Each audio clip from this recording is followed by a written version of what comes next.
Shabbat Shalom.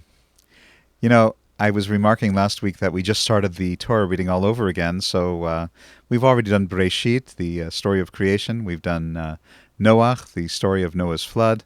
We're about to get into Lech Lecha, the early biography of Abraham.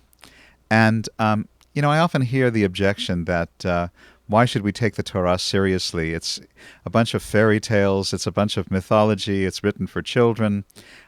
We in this modern scientific age can't take such things seriously. And, on one level, yes, these are stories. They're transmitted from a very long time ago when our understanding of the universe was quite different and much less sophisticated than it is now. However, in a way, I would say that our ancestors of thousands of years ago were extremely sophisticated in the way they were able to preserve knowledge. Think of it. Record-keeping was very poor in ancient times. There was really no good technology for recording anything beyond clay tablets or maybe stone tablets. A little bit more advanced was writing on papyrus or on parchment, but this was all very slow and difficult and expensive, and only very wealthy people could afford to have books of any kind. So how was knowledge preserved in ancient times? It had to be preserved here. The faculty of memory was extensively depended upon, and therefore the quality of knowledge had to be extremely compact and concentrated, kind of like a zip file.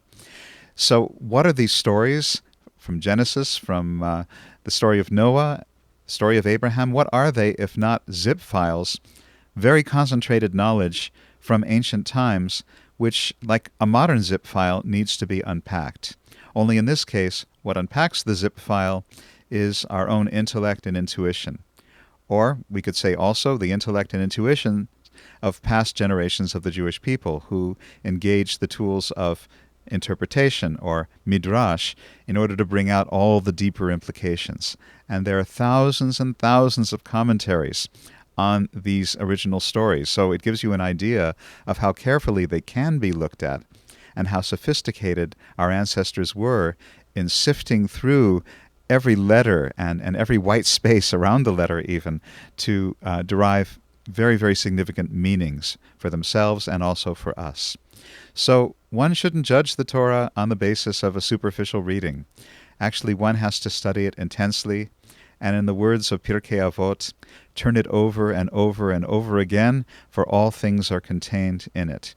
The rabbis really made a great deal of this. They felt that the Torah was nothing less than the constitution of the universe, the blueprint into which God looked in creating the universe, and something that existed even before the time of creation. So something that is not just an ordinary book, but actually an energetic document, something that captures much more than the stories and narratives and genealogies and lists of laws and rules that are contained therein, but actually, according to the rabbis, all the secrets of the universe. Actually, all of science and technology, by implication, would be contained in the letters and white spaces of the Torah.